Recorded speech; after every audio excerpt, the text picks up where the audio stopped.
அதாவது ஒரு பக்கம் எல்லாரும் உட்கார்ந்து போதே நான் பேசுறேன். சில பேர்லாம் வந்து அந்த ஏதோ சத்தம்லாம் கேட்குதுங்கிறாங்க. இன்னைக்கு காலையில் எனக்கு ஒரு நோட்டிஃபிகேஷன் வருது. எனக்கு ஏன் நோட்டிஃபிகேஷன் வருதுன்னு எனக்கு தெரியல. என் ஃபோனில் வந்து நோட்டிஃபிகேஷன் வருது. அதான் இந்த மாதிரி தேங்க்யூ ஃபார் யுவர் கோஆப்ரேஷன். நான் யோசிச்சேன் நான் என்னடா கோஆப்ரேட் பண்ணேன். ஓகே, கொஞ்சம் மொல்லமாக பேசலாமா?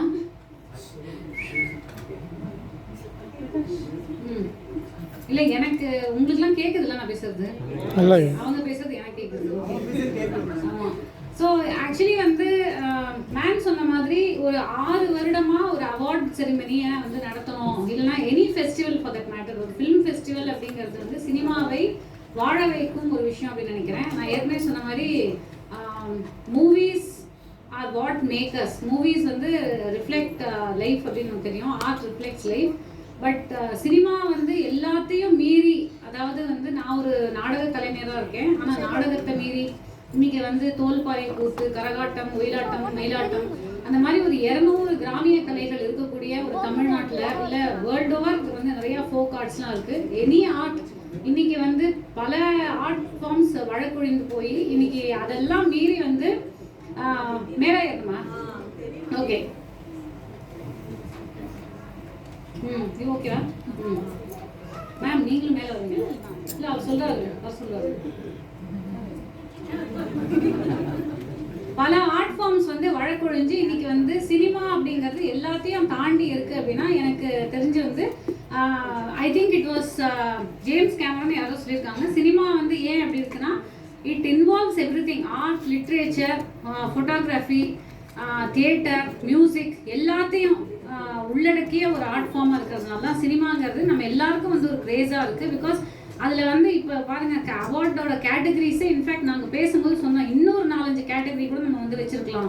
பிகாஸ் காஸ்டியூம் அண்ட் மேக்கப் ஒரு கேட்டகரியாக இருக்குது. வேற காஸ்டியூம் தனி கேட்டகரியாக பண்ணலாம், மேக்கப்பை தனி கேட்டகரியாக பண்ணலாம், ஹேர் அப்படிங்கிறது ஒரு ஹேர் ட்ரெஸ்ஸிங் அப்படிங்கிறது தனி கேட்டகரியாக பண்ணலாம். இவ்வளோ விஷயங்கள் வந்து சினிமா அப்படிங்கிறது உள்ள இருக்குது. அண்ட் இன்னைக்கு வந்து முதல்ல நான் சொல்ல வேண்டிய விஷயம், எனக்கு வந்து தலை குழம்புற மாதிரி இருக்குது லிட்ரலி.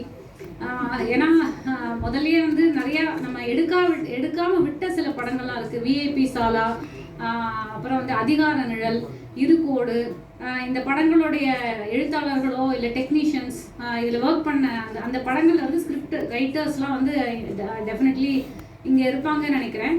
இந்த மாதிரி பல படங்களை தாண்டி இந்த 12 ஸ்கிரிப்ட்ஸை நம்ம செலக்ட் பண்ணி அந்த 12 வந்து இன்னைக்கு ஃபுல்லாக எனக்கு வந்து ஒரே பேர்களாக இருக்குது. இது அதாவது பாலு பேட்ரிக் பவிங்கிறாங்க, ஒரு பக்கம் மியூட் லவ், அப்புறம் வந்து காதொலி தான் மியூட் லவ்னு நினைக்கிறேன். இந்த மாதிரி இத்தனை படங்களில் வந்து life is like a box of chocolates, you never know what you will get அப்படின்னு சொல்லுவாங்க. அந்த மாதிரி வந்து அது எது ஃபாரஸ்ட் கம்பில் வந்து ஒரு கேரக்டர் இந்த சென்டென்ஸை வந்து சொல்லுவோம். அந்த அளவுக்கு வந்து இன்னைக்கு நம்ம ஒரு பொறுக்கி வந்து எடுத்து ஒரு சாக்லேட் பாக்ஸில் நமக்கு வந்து ஒரு அழகான ஒரு ப்ரெசன்டேஷனாக இன்னைக்கு இந்த 12 படங்கள் அமைஞ்சிருக்கு அப்படின்னு தான் சொல்லலாம். So first of all hats off to each and every one of you who work in all these things. இவங்க கொஞ்சம் கம்மியாக பேசினாங்கன்னா எனக்கு அப்புறமா பேசலாமா? இல்லை அவங்க முடிக்கட்டும். நான் வந்து ஒன்று சொல்ல விரும்புகிறேன். இது வந்து நான் லேட்டராக சொல்லணும்னு நினச்சேன், பட் இந்த இடத்துலேயே நான் சொல்கிறேன். ஆக்சுவலாக வந்து ஃபில்ம் வியூவிங் வந்து எனக்குலாம் எப்படின்னா அது வந்து ஒரு தவம் மாதிரி. நான் வந்து எந்த ஒரு படத்தையும் இப்போ நான் இவர்கிட்ட கேட்டேன். ஆக்சுவலாக வந்து காட்டான்னு ஒரு வெப்சீரிஸ் ரிலீஸ் ஆயிருக்கு. அந்த காட்டான் வந்து ஃபுல்லாக 10 எபிசோடையும் உட்காந்து பார்த்துருக்காரு அவர். நேஷ் தானே?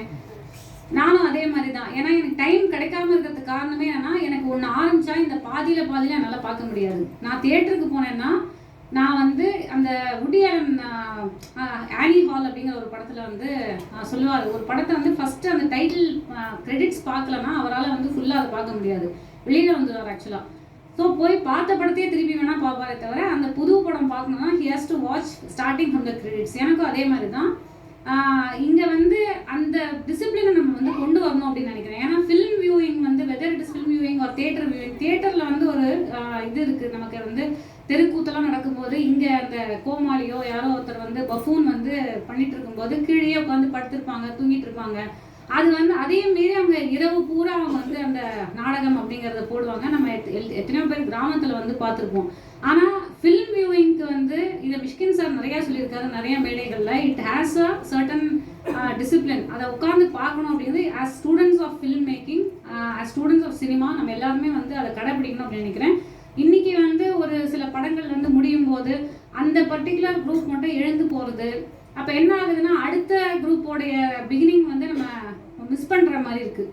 ஆர் வந்து படம் பார்த்துட்டே இருக்கும்போது ஃப்ளாஷ் அடிக்கிறது, ஃபோட்டோ எடுக்கிறேன் அப்படிங்கிற பேரில் ஃப்ளாஷ் அடிக்கிறது. நான்லாம் என் பக்கத்தில் யாராவது வந்து உட்காந்து ஃபோனை நோண்டிட்டு இருந்தாலே நான் வந்து கையை பிடிச்சிக்குவேன். இல்லைன்னா நான் கம்ப்ளைண்ட் பண்ண ஆரம்பிச்சேன். சடனாக வந்து இருட்டில் கத்துவேன். ஏன்னா எனக்கு வந்து தியேட்டரில் போய் படம் பார்க்கறதுங்கிறது ஒரு மிகப்பெரிய ஒரு தவம். ஏன் அப்படின்னா cinema is the biggest fraud of our lifetime அப்படின்னு நம்ம சொல்லுவோம். அது வந்து நம்மளால் நம்ம ரியல் லைஃப்பில் பண்ண முடியாத, பார்க்க முடியாத, லார்ஜர் தென் லைஃபாக நம்மளால் இருக்க முடியாத இமோஷன்ஸாக இருக்கட்டும், நம்மளோட எக்ஸ்பீரியன்ஸஸாக இருக்கட்டும், அதை காட்டுறது வந்து அந்த மிகப்பெரிய ஒரு ஸ்க்ரீன். அதனால அந்த ஸ்க்ரீனில் போகும்போது நம்மளையே மறந்து நம்ம சில நேரத்தில் வந்து we just get into it. அப்படி இருக்கும்போது தான் நான் வந்து இந்த 96 படம்லாம் முடியும் போது பல படங்கள் அப்படி சொல்லலாம் கடைசியில் வந்து அவங்களோடய கரைஞ்சி நம்மளும் அழறது. ஏன்னா நம்ம ரியல் லைஃப்பில் கூட நம்ம அந்த மாதிரி நம்ம ஏதாவது ஒரு விஷயத்துக்கு அழுதுருப்போமா தெரியாது. ஆனால் ஒரு படத்தில் ஏதோ ஒரு விஷயத்த பார்த்துட்டு தேம்பி தேம்பி அழுத தருணங்கள்லாம் எனக்கு தெரிஞ்சு நம்ம எல்லாருக்குமே இருக்கும்னு நினைக்கிறேன். அந்த வகையில் வந்து I am very happy to meet so many passionate people. நம்ம எல்லாரையும் கனெக்ட் பண்ணுற ஒரு விஷயம் என்ன அப்படின்னா இந்த சினிமா அப்படிங்கிற அந்த love for cinema, passion for cinema. அதுக்கு இன்னொரு உதாரணமாக நான் வந்து தேங்க் பண்ண வேண்டியது, உதாரணத்துக்கு நம்மளுடைய இந்த புறவலருங்கிற வார்த்தையை எனக்கு மேம் சொல்லி தான் தெரியும். நான் ஸ்பான்சர் அப்படின்னு தான் நான் சொல்லுவேன். ஏன்னா புறவலர் அப்படின்னா ஸ்பான்சர் அப்படிங்கிறது நான் ஒரு புது வார்த்தை இங்கே துபாய்க்கு வந்து கற்றுக்கிட்டேன். பாபு ராமகிருஷ்ணன் சார், நான் திருப்பி அவர் வந்து சொல்கிறாரு என்னன்னா நிறையா பேருக்கு வந்து இங்கே அடுத்த கட்டத்துக்கு எப்படி போகிறதுன்னு தெரியல, ஆனால் அது வந்து நம்ம கைட் பண்ணணும். அதுக்கு வந்து அதனால தான் நான் உள்ளே வரேன். ஏன் சார் இவ்வளோ பணம் போடுறீங்க எல்லாத்துலேயும் அப்படின்னாக்க, என்னோட பேஷன் கேட்ட ஒவ்வொருத்தரும் ஆக்சுவலாக அது மாதிரி தான் சொல்லியிருக்கீங்க. என்னோட பேஷனுக்காக நான் வரேன். ஏன்னா ஐம் ஷுர் இந்த படங்கள் வந்து எடுத்து முடிக்கிறதுக்கு எவ்வளோ பெரிய பிரயத்தனப்பட்டிருப்பீங்க ஒவ்வொருத்தரும். உங்களுடைய வீடுகளை கொடுத்துருக்கீங்க, உங்களுடைய நேரத்தை கொடுத்துருக்கீங்க, உங்களுடைய குழந்தைங்களை நடிச்சிருக்காங்க, இல்லை உங்கள் ஒய்ஃப் நடிச்சிருப்பாங்க. அந்த நாட்களில் உங்களுக்கு சாப்பாடு சமையல் இல்லாமல் இருந்துக்கலாம். நீங்கள் வந்து விட்டுட்டு போய் கரெக்டாக தலையா எல்லாரும் ஒத்துக்கிறாங்க. I'm sure. சொல்லுங்க.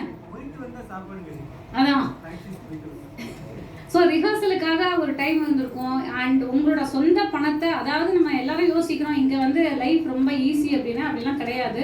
இன்னைக்கு இருக்கிற காலகட்டத்தில் உங்கள் வேலையும் பார்த்துட்டு அந்த வேலையிலேருந்து வரக்கூடிய உங்களுடைய சம்பளத்தை எடுத்து இந்த மாதிரி ஒரு படம்லாம் தயாரித்து அதுக்கான காஸ்டியூம் செட்டெல்லாம் போட்டு காஸ்டியூம்லாம் வாங்கி இவ்வளோ விஷயங்கள் ஒவ்வொருத்தரும் பண்ணியிருக்கீங்க அப்படிங்கிறது வந்து இட்ஸ் ரியலி ட்ரூலி அமேசிங். ஏன்னா வந்து this moves me more then anything else. So என்ன இங்கே வரவழைச்சது வந்து நான் ஒரு ப்ரிவிலேஜாக தான் பார்க்குறேன். நான் வந்து என்னமோ எங்கேருந்தோ வந்து உங்களுக்கு வந்து இதெல்லாம் பண்ணணும் அப்படின்னு நான் சொல்லணும்னு நினைக்கல. நான் ஒன்று தான் சொல்லுவேன், இந்த பேஷனை தயவு செஞ்சு விடாதீங்க. ஏன்னா சினிமாங்கிறது வந்து எங்கேயோ இருக்கக்கூடிய ஆள், ஒன்றும் இல்லை, ஒரு நம்ம ட்ரெயினில் போயிட்டுருக்கோம், ஒரு ஸ்ட்ரேஞ்சரை மீட் பண்ணுறோம், 2 பேர் வந்து ஒரு கதையை பற்றி பேச ஆரம்பித்தோம், இந்த படத்தை பார்த்தீங்களா இந்த படத்தை பார்த்தீங்களான்னு போது நம்ம கனெக்ட் ஆகிடுவோம் டக்குன்னு. அந்த அளவுக்கு வந்து கதை சொல்லல் அப்படிங்கிறது மனுஷனுடைய ஆதி மனிதனுடைய, இல்லைன்னா வந்து ஏன் அந்த குகைக்குள்ளெல்லாம் வந்து எழுதி வைக்கிறான், கதையெல்லாம் எழுதி வச்சுருக்காங்க. அப்புறம் கோவில் சிற்பங்களில் வந்து கதைகள் சொல்லியிருக்காங்க. அந்த மாதிரி வந்து கதை சொல்லல், கதை கேட்டல் அப்படிங்கிறது மனுஷனுடைய ஒரு ஆதி மனிதனுடைய ஒரு இன்ட்யூட்டிவான ஒரு ஃபீலிங். ஸோ அந்த பேஷனை விட்டுறாதீங்க தயவு செஞ்சு. நான் சொன்ன நேத்திக்கு வந்து சில பேர் கேட்டீங்க இந்த மாதிரி வந்து அடுத்த கட்டத்துக்கு நான் எப்படி போகிறது அப்படின்னு கேட்டீங்க. இங்கே திரும்பவும் நான் வந்து ஜேம்ஸ் கேமரான் சொன்ன ஒரு விஷயத்தை தான் சொல்லிவிட்டு நான் போய் உட்காந்துடுறேன். நீங்கள் அதுக்கப்புறமா நம்மளுடைய உங்கள் எக்ஸ்பீரியன்ஸ்லாம் நான் ஷேர் பண்ணுவீங்கன்னு நினைக்கிறேன். திரும்பவும் நம்ம அந்த தொடர்ந்து பேசுவோம். ஏன்னா ஜேம்ஸ் கேமரா ஒரே ஒரு விஷயம் தான் சொல்கிறாரு, இந்த அடுத்த கட்டம் போகணும் அப்படின்னு கேட்டவங்களுக்கு நேத்திக்கு என்கிட்ட பதில் இல்லை. பட் நான் யோசிச்சிட்டே இருந்தேன் இதுக்கு என்ன பதிலாக இருக்கலாம் அப்படின்னு.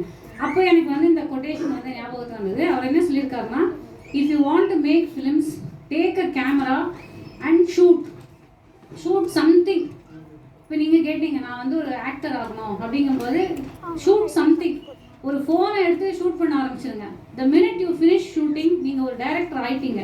அதுக்கு அடுத்தது நீங்கள் அவரே என்ன சொல்கிறாருன்னா, once you become after that you become a director. அதுக்கப்புறம் நீங்கள் வந்து it just matters what you shoot and then you have to renegotiate your price, your fee. So நீங்கள் வந்து டைரக்டர் ஆகணும் அப்படின்னு நினச்சிங்கன்னா எடுத்து ஷூட் பண்ண ஆரம்பிச்சோங்க, ஃப்ரெண்ட்ஸை வச்சோ ஃபேமிலியை வச்சோ முடியும், இதை வந்து பண்ண முடியுங்கிறத இன்னைக்கு இந்த குறும்படங்கள் வந்து ப்ரூவ் பண்ணியிருக்கு. So I wish everybody the best. And அது மட்டும் இல்லாமல் ஆனந்த் சுப்ரமணியன் சாரையும் இன்னைக்கு அவர் இல்லை, ஆனால் ஒரு லவ்லி மெசேஜ் வந்து போட்டிருந்தாரு. அண்ட் அதையும் மீறி ரமா மேம் அவங்களுக்கும் வந்து ப்ளீஸ் லெட்ஸ் கங்க்ராச்சுலேட் ஹர்.